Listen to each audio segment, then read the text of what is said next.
जालना ते नांदेड समृद्धी महामार्ग बाधित कोरका पिंपळगाव या गावातील शेतकऱ्यांनी या ठिकाणी एक दिवसीय धरणे आंदोलन ठेवलेले आहे।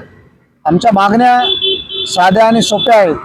जे उच्च न्यायालयाने या संबंधित महामार्गाचं फेर मूल्यांकन करावं म्हणून जो निर्णय दिलाय, जुने अहवाल रद्द करून फेर मूल्यांकन करून मावेजामध्ये वाढ करावी असा जो आदेश दिलेला आहे, त्याचा प्रशासन तो आदेश पाळत नाही।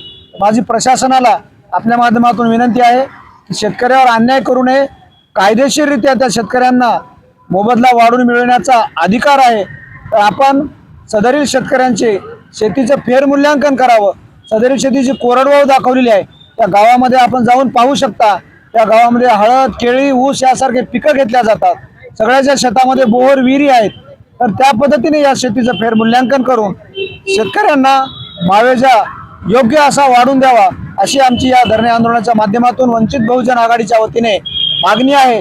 जर प्रशासन वेळीच यामध्ये हस्तक्षेप करून शेतकऱ्यांना न्याय देणार नसेल तर आम्हाला मग मात्र वेगळ्या पद्धतीने रस्त्यावर उतरून न्याय मिळवून द्यावा लागेल। बाळासाहेब आंबेडकरांनी सुद्धा सांगितलेलं आहे, जर प्रशासन योग्य पद्धतीनं न्याय देणार नसेल तर रस्त्यावर उतरून आपण न्याय मिळवू।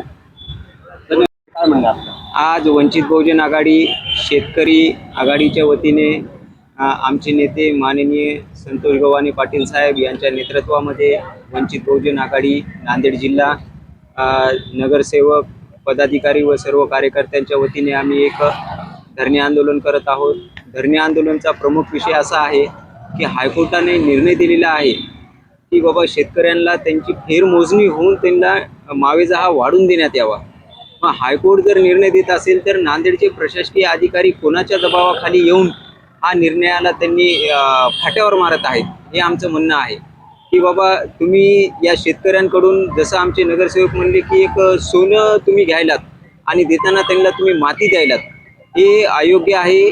आदरणीय श्रद्धेय बाळासाहेब आंबेडकर यांच्याशी संतोष गव्हाणे पाटील यांनी विशेष चर्चा केलेला आहे व त्यानुसार बाळासाहेबांनी आदेश दिलेले आहे की वंचित बहुजन आघाडी ही शेतकऱ्यांच्या पाठीशी खंबीरपणे उभे आहे। मी आपल्या माध्यमातून महाराष्ट्रातील सर्व शेतकऱ्यांना मी विनंती करत आहे की आपण सर्वांनी इथं एकजुटता दाखवावी। हा प्रश्न फक्त एकटा नाळेश्वरचा नसून महाराष्ट्रामध्ये शेतकऱ्यांवर या आसूड सरकारच्या वतीनं वेळोवेळी त्यांच्यावर अत्याचार होत आहेत। तर आपल्या इथून पुढं महाराष्ट्रामध्ये प्रत्येक शेतकऱ्याच्या पाठीमागं वंचित बहुजन आघाडी खंबीरपणे उभी आहे। आदरणीय बाळासाहेब आंबेडकर आपल्या पाठीशी आहेत, हे मी या ठिकाणून सांगू इच्छितो। धन्यवाद।